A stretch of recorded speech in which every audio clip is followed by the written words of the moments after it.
Maiden speech, Dr. Scott Arthur. I'm obliged to you, Mr. Deputy Speaker, for giving me the opportunity to make my maiden speech. I'd like to start by thanking the member opposite for a fantastic speech, but I fear he's only made my job a little bit more difficult. And I have to say it's a delight to give my speech and as part of a debate led by our fantastic Deputy Prime Minister. It's an honour and privilege to stand before this House as a representative of Edinburgh South West. I'm deeply grateful for my constituents for placing their trust in me, and also my church for praying for me, although I do know that they prayed more after I won the election rather than before it. I'm committed to serving them with dedication and integrity. Before I address the subject matter of the King's speech, I wish to pay tribute to my immediate predecessor, Joanna Cherry KC, who represented the constituency for 9 years. I had many dealings with her office in my role as a councillor, and I always found her team to be utterly professional. I wish them all well. Joanna Cherry herself was a formidable parliamentarian. Members will recall that during the Brexit crisis, she worked hard to ensure government decision-making remained transparent and subject to parliamentary scrutiny. We all owe her a huge debt for that. I must also say that whilst I disagree with her on many issues, I am happy to stand in complete solidarity with her in the face of the threats she has faced. It pains me that since coming here, so many others have spoken about threats and intimidation as well, and I think this is an issue we must take seriously. I must, however, tell the House that the campaign for Edinburgh South West between Joanna Cherry and myself was conducted entirely on issues that matter to local people there, which is perhaps why I am so proud to be here to address the House today. I must also, Mr Deputy Speaker, pay tribute to my predecessor's predecessor, Alistair Darling. He was one of the greatest public servants of my lifetime. He sat here from 1987 to 2015. Like me, he was a councillor in Edinburgh and convener of the city's Transport Committee, before he went on to serve as MP for Edinburgh South West. The similarities may end there. Indeed, we almost hope that I'm never called to save the Bank of England, as he did. I know Alistair is still much missed, and I'm proud to follow in his footsteps. Indeed, without his help, I doubt I would have been elected as a councillor in 2017.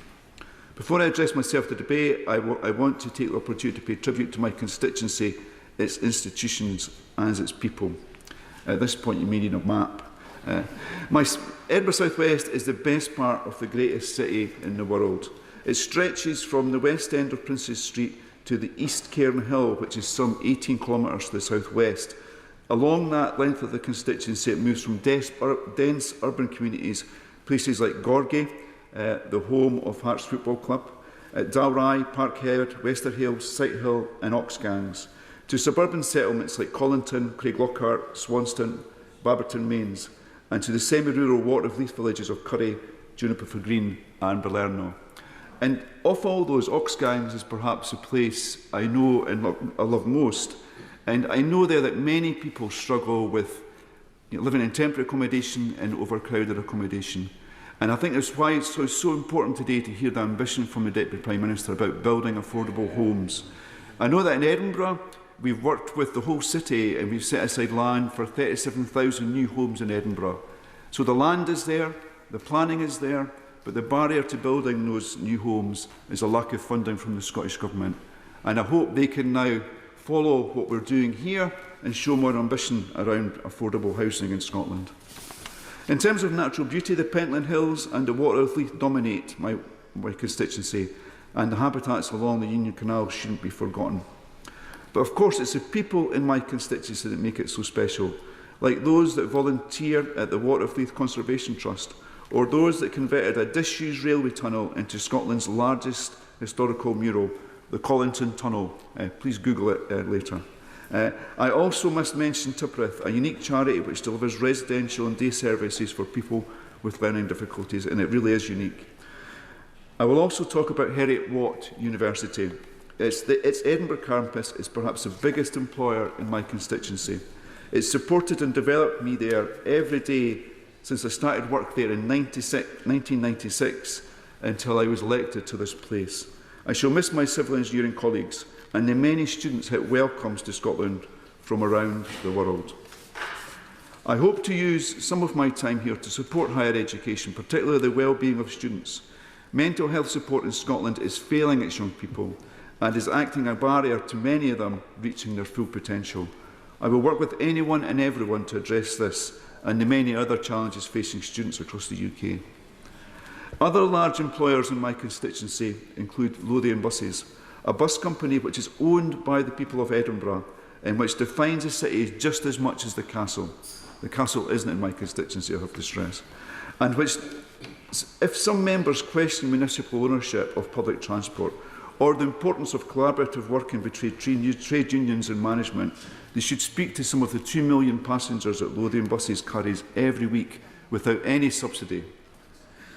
Big businesses are important too in my constituency, but it's the small ones that define it, and they are at the heart of many of the neighbourhoods. I know that many have high hopes that the UK and Scottish Government will now work together to support them more. Mr Deputy Speaker, I am also proud to say that I have 2 infantry barracks in my constituency, Dreghorn and Redford, both of which are valued by local residents as real assets, and they never cause me a problem as a councillor.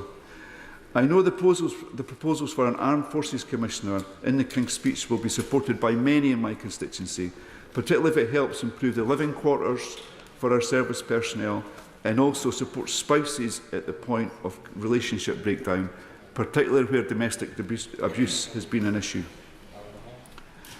Elections are a reminder that we're all equal in this country, but it pained me that during the election campaign many constituents felt they were less equal than others. That is why local groups in my constituency like Soulfood Ox Gangs, Best Bib and Tucker and Whale Arts must be mentioned in my speech, as they all work hard to ensure people feel included and valued. And that's our job too, of course. Indeed, I think all of us here have a duty to keep on listening to voters after this election, now that the election is over. The first past the post system means that I was elected on just 40.9% of the vote. Still can't believe it, to be honest. And I know some of those people still want to be reassured that they did the right thing. I'm only here because I promised to work with other parties where possible and to listen to everybody in my constituency, no matter their sex, gender, background, faith, age or birthplace. I'll keep listening to people, even if they voted for my opponents or did not vote at all. And we know, of course, that the people who need our help most didn't vote for us. There, amongst them, is the 3,000 children in my constituency who are living in poverty. And that number has grown across the whole of the UK since Labour last sat on these benches. And that should shame us all. I know that costed measures in the King's Speech are our best chance of changing those lives. Measures like GB Energy, building more homes, New Deal for working people and our plans for sustainable economic growth won't just get our country back on track and help us meet our climate targets, they'll also give parents again of a hope of a better future for their children. The Child Poverty Task Force is an opportunity to maximise the benefits of these policies by integrating their delivery. This is the change our country needs and voted for. We must now work together across this chamber to deliver it. Thank you, Mr Deputy Speaker. Joy Morrissey.